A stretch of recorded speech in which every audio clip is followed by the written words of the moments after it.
Et bien, salut tout le monde. Aujourd'hui, donc, je vais vous présenter le changement de la sonde de gasoil que j'ai reçu par la poste. Donc là, voilà. Donc voilà à quoi elle ressemble. La différence, c'est que c'est pas celle d'origine, donc la tête est légèrement plus petite. Donc il va falloir adapter.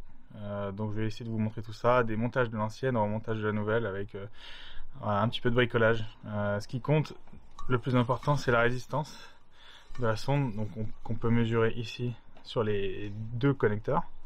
Donc on peut vérifier tout de suite ensemble. Je vais vous montrer ça. Donc on a à peu près 80 ohms au maximum et à peu près 0 au minimum. Voilà. Donc on va regarder ça ensemble. Je vous montre ça. Donc voilà, on est prêt. Donc vous voyez le multimètre, on est à 0. On a la sonde ici. Donc si je la tiens plutôt à la verticale, le plongeur descend. Et donc on doit avoir une résistance maximale. Donc on va mesurer ça sur les deux cosses.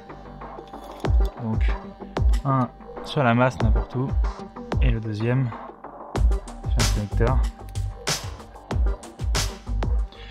On voit qu'on est à 78,00, voilà, donc il y a une marge de tolérance. Ça bouge un peu en fonction de la résistance. Maintenant on va faire la même chose dans l'autre sens, donc on va basculer le plongeur. Je vais essayer de le maintenir et vous montrer. Hop. Donc je tiens le coude à la verticale possible à l'envers. Hop. Donc là on voit entre 1,5 ohm et 0. Donc on n'est pas trop mal. De toute façon c'est de l'analogique, on est plutôt sur des mesures approximatives, donc voilà. Ça donnera au moins une estimation de la jauge de carburant. Après, vu que c'est l'alternatif, la longueur est bonne. Voilà, donc on va remplacer tout ça, je vous montre ça. Bon bah voilà, du coup je vais vous montrer le démontage de la sonde.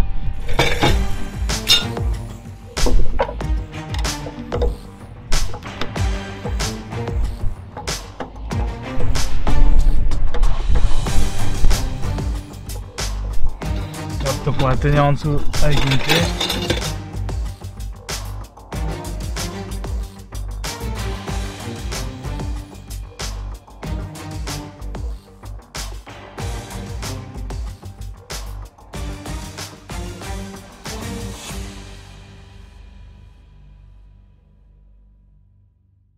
Ça se présente comme ça, il y a un capot avec un joint. Attention, important, pas perdre. Et donc sur la suite, on voit que toute la sonde est attachée avec des boulons autour qui fixent carrément le cercle. Donc on va démonter tout ça et puis on va l'enlever et on va voir comment on peut adapter.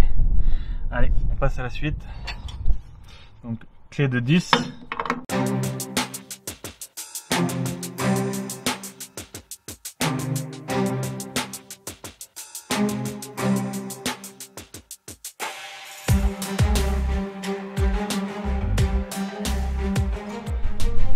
Voilà, il ne reste plus que le petit connecteur.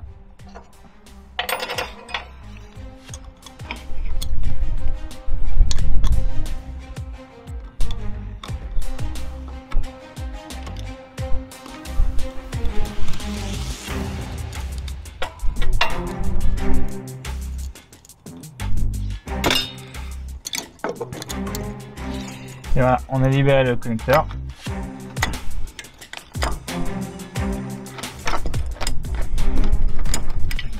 Et on va pouvoir libérer la sonde. Voilà. On voit que tout le bloc se sépare et que la sonde elle est donc bien en deux parties.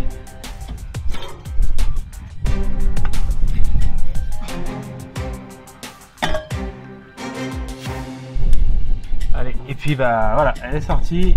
Rendez-vous dans l'atelier pour voir comment on peut aménager tout ça. Bon bah voilà, je vais vous montrer ce que j'ai trouvé et on va voir comment on va pouvoir adapter ça pour le réservoir.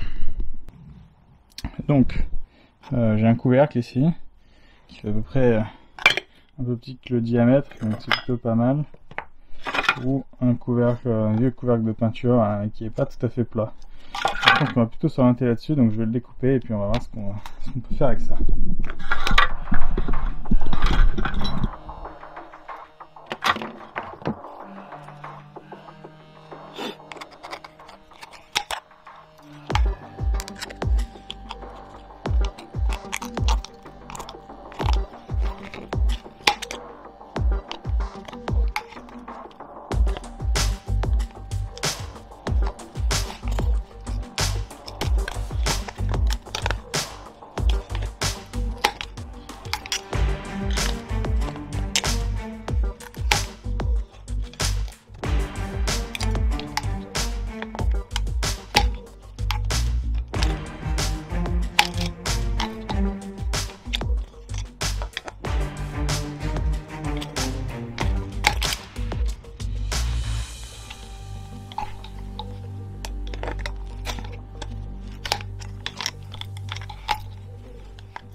On y est presque.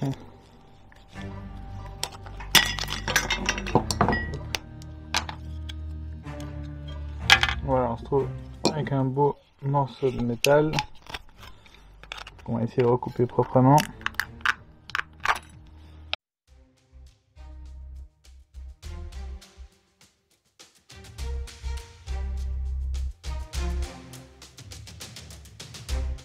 Tomber.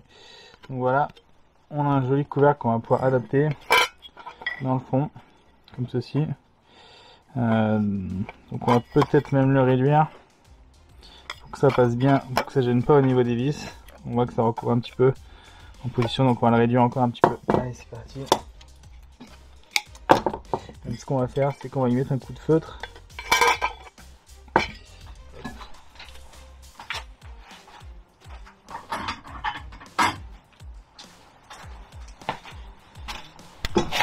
Hop, voilà, un marqueur permanent.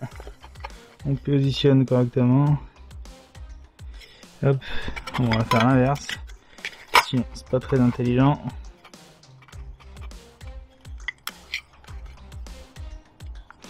Donc là, on voit que c'est réparti à peu près de manière homogène. Hop, le positionner correctement. Voilà, on voit qu'on gêne pas les vis. C'est bien à plat. Maintenant qu'on est bien à plat, on va quand même faire le tracé pour la sonde. On va voir comment on peut l'adapter.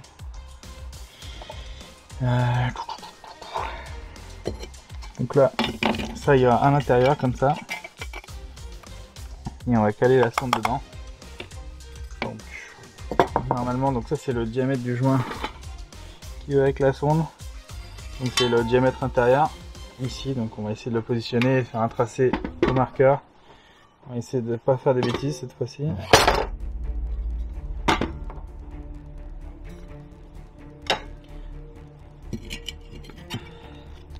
On va déjà effacer l'ancien. Hop, voilà.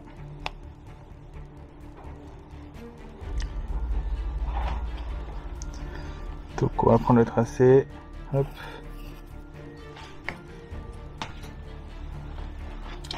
Voilà, on va sortir les gros moyens. Du HSS.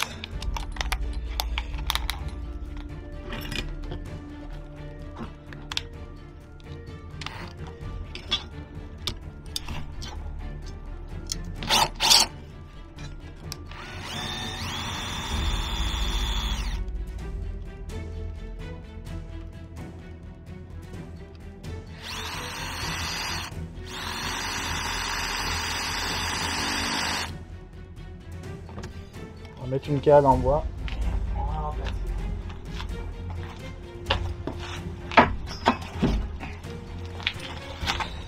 Voilà, une cale en bois. Allez. On commence.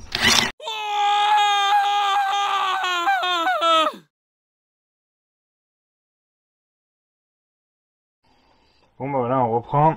Du coup j'ai changé de façon de faire. Donc là je suis en train d'adopter une pièce qui va venir appuyer la sonde en position comme ça. Donc j'ai trouvé un bout de fer que je suis en train de plier, donc je le rainure correctement. Et du coup je suis en train d'essayer de lui donner une forme particulière.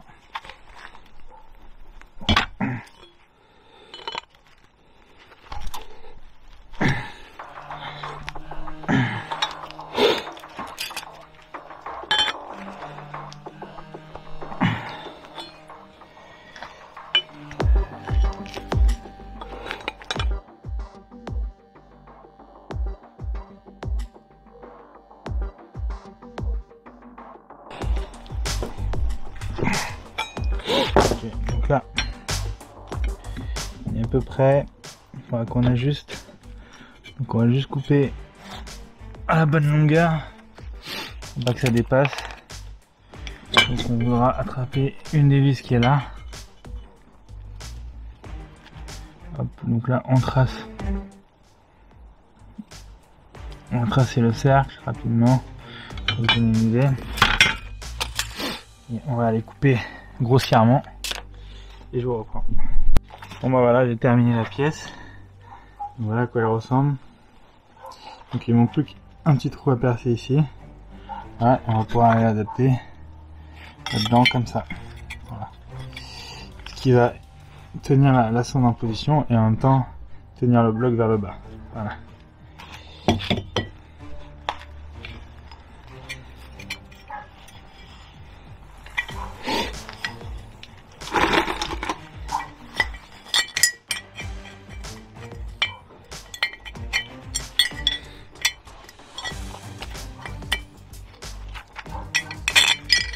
Je positionne une vis, il faut la maintenir en position. Et puis on va prendre le repère. Voilà, donc on va percer la pièce. On va essayer de pas se faire le doigt cette fois.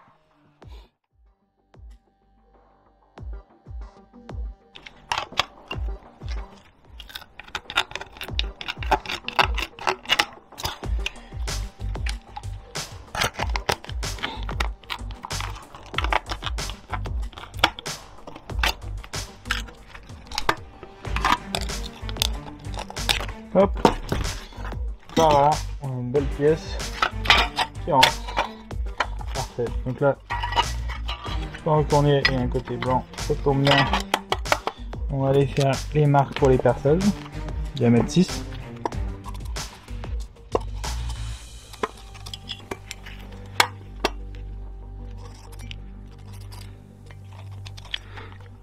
Et voilà, on va percer, allez c'est parti.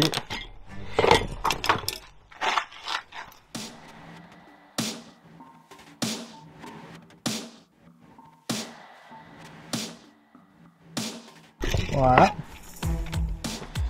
Les petites pièces. Très bien. Elle tombe bien, c'est pas mal. Voilà. Maintenant, on va prendre. On va la bloquer en position. Pour rester centré. Un coup de perceuse sur l'extérieur du cercle.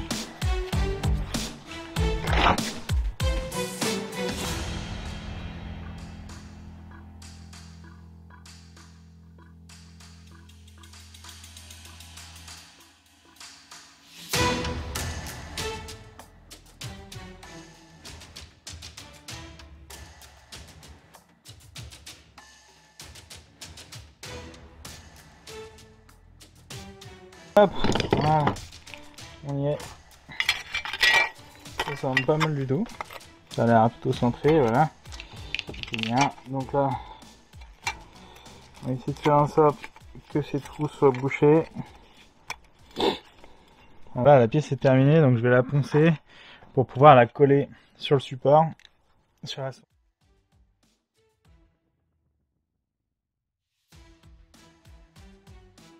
Voilà. Maintenant, on va la coller.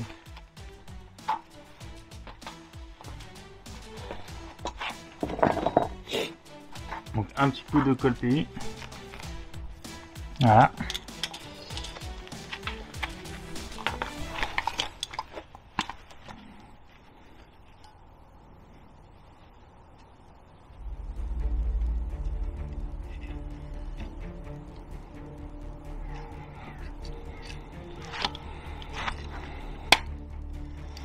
Hop, voilà.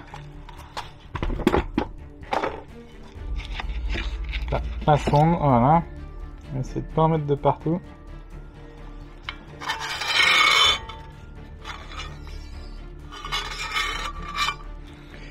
Passage.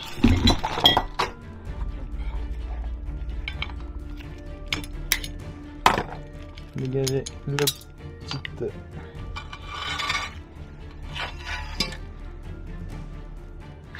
Hop, voilà, donc on va la fixer. Quelques minutes que ça colle bien.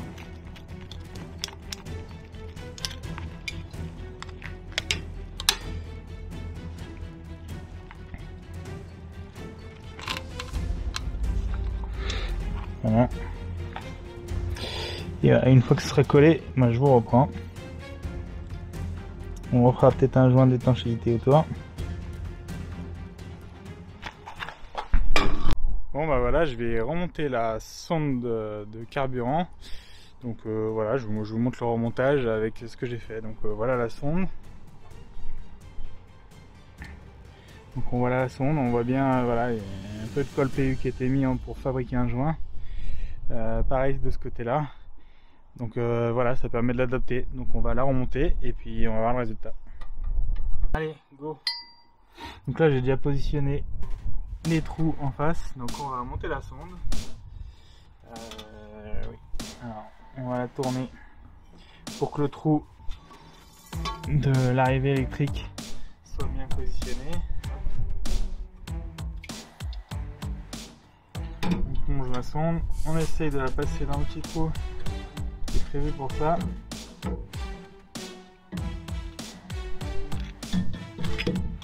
Hop, voilà. Et maintenant on aligne les trous. On va prendre un petit tournevis, on va essayer d'aligner tout ça.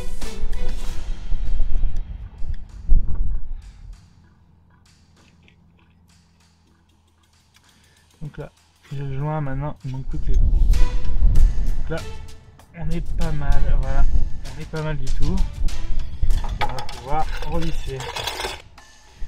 On va monter deux vis en croisée pour que bien la positionner. Voilà. Et on fixera la masse plus tard.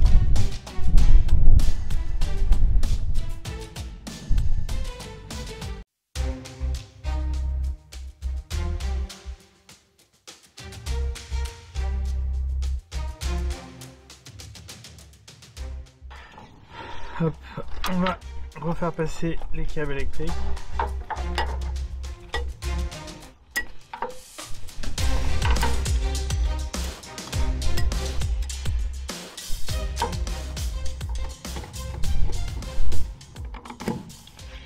Voilà, donc ça c'est mis, donc on va préparer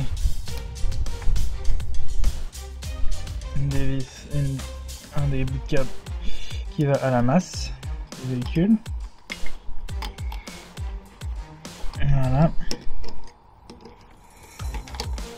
on va le positionner ici et on revisse.